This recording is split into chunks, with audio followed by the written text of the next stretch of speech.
The opening stage of the 2012 Santos Tour Down Under headed north towards Clare in 40-degree heat and huge headwinds, which made the riders edgy and led to a day of chaos. Oh, there's a crash gone down there. Oh, there's a crash down there. There's a bad teddy tail, and they've gone on the floor. 3 of them are down. There's a big crash. There's a crash gone down in the middle. That's a vacancy, and there's a mass pile up there and dust all over the place. Well, that's split the peloton, and the peloton has stopped racing. Well, they'll all get the same time. They were inside the last 3-kilometre rule. It is chaos right in there. On the outside there, you can see Mark Renshaw in the Rabobank colours as well, trying to get himself into the mix, but it's Team Sky now completely in control there with CJ Sutton. And it is CJ's second wheel here. Matty Heyman was the lead-out man, trying to squeeze through on the barriers. And Hutrovic is also going in the white centre now. And Greipel is getting himself in. A little bit of a hook there by Pataki on Greipel. But Greipel comes clear and looks at Pataki and says, "What do you think you're doing?" He has taken the stage and he opens his account on day 1. That left Andre Greipel in the Santos Oka leader's jersey overnight. But the next day, there were a few surprises to come. A breakaway of 2 riders threw a curveball at the field. BMC rider Martin Kohler gained maximum time bonuses on the stage, and it was a tactical masterstroke. He hasn't been challenged by Will Clark. He's got the 3-second bonus, so all he has to do now is finish in the big pack today, and he'll be the next leader of this race. A massive crowd was waiting on the finish line as Uni SA rider Will Clark was then left to go it alone in a bid to steal the stage win and the outright lead. His legs are absolutely burning at a moment like this, but if you just listen to the crowd out there, Phil, they are lifting him home. He has been in the lead for 146 of the 148 kilometres. His legs are saying enough is enough. That finish line won't come, but he's there now and he's got the victory, and an emotional crowd has cheered him on in. But is it an Oka jersey? We will have to wait here as Team Sky try to get on board here to lead out Bosenhagen up towards the finishing line, but they're all going to have a go for this one.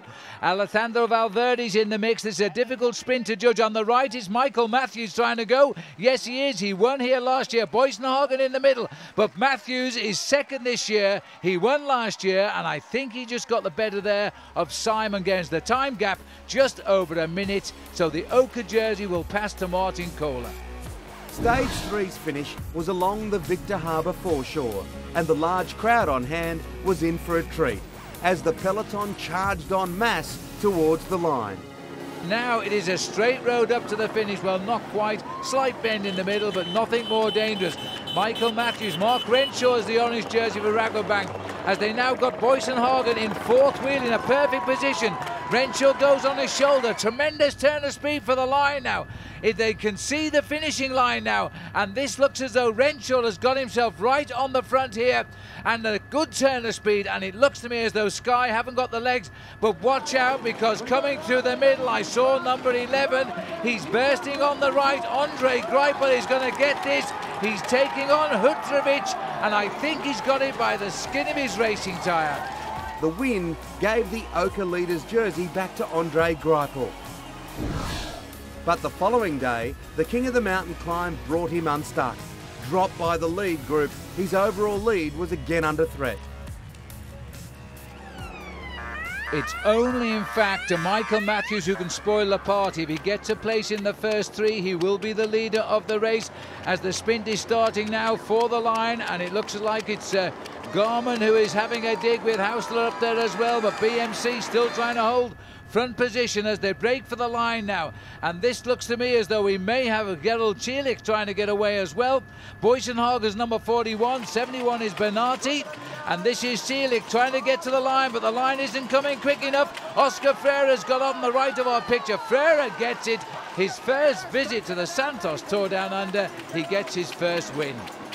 In a tantalising twist, the Oka jersey bounced back to Martin Kohler. But there was set to be yet another twist in the competition for the outright race lead. On the first ever stage finish at the top of Old Wollonga Hill, Kohler was nowhere to be seen, and the furious pace on the climb gave opportunity for a new race leader. Watch for number 4 now, lining up is Simon Gerrans, the Aussie champion, in 3rd place. Can Green Edge pull off their first big win here in the Grand Tour? Rogers is giving his all now as Boysenhagen unhitches at the back. He looks set to lose time. Gerrans has gone. Valverde is after him. You won't catch Gerrans. Simon Gerrans drives home towards the line. He might actually.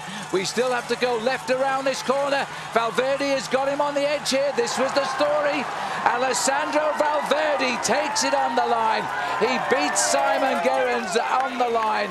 Well, what an incredible return. After a week spent under the radar, Simon Gerrans' win gave him the outright lead heading into the final stage. But on the Adelaide Street circuit, there was no guarantee the Green Edge rider would take the outright race win. And if Alessandro Valverde finishes in the first 3 and Gerrans is behind him, Gerrans will lose the Tour at the very last sprint.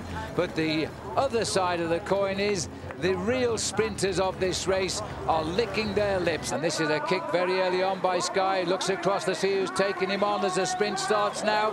Greipel has got it though. He just makes it all so easy. Mark Renshaw is 2nd. Alessandro Petacchi is 3rd. The gorilla roars again. He takes it right on the line. Simon Gerrans, 6 years apart, now wins this race for a 2nd time. But this one was very special for him. It has launched the All-Australian Green Edge team into the World Tour and finally into the Tour de France.